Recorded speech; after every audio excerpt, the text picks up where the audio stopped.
شمس المعارف الكبرى. kitaabka macnihiisa ayaa loo baahan yahay iyo waxa uu ka hadlayo iyo cidda qortay. mar dhow soo kacayaa uu soo baxayaa in yar kabacdi. waa kanaa shamsu almacaarif manbacati aswaal alxikam.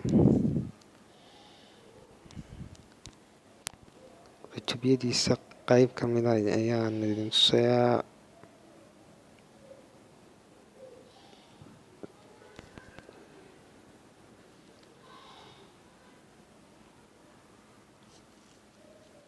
ciwaankiisu wakaa waa shamsu almacaarif alkubraa manbacati aswaal alxikam baa lagu koobiyeeyey, laakiin magaciisu waa intaa hore uun.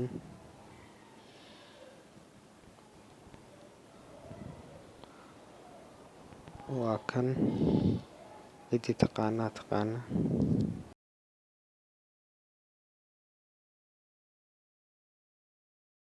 sheekh axmed cali albuni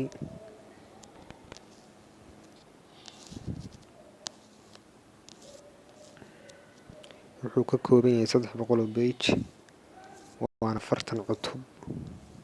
wax allaale waxaad u baahan tahay baa ku jira, aad ka helaysaa.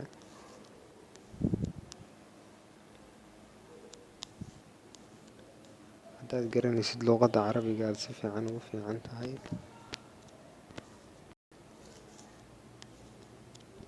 halkaa waxaad ujeedaa waa nambaro iyo tirooyin iyo carabi laisku keenay.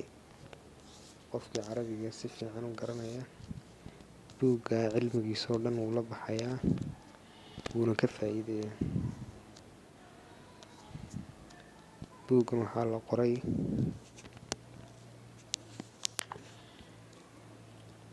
ilaa 300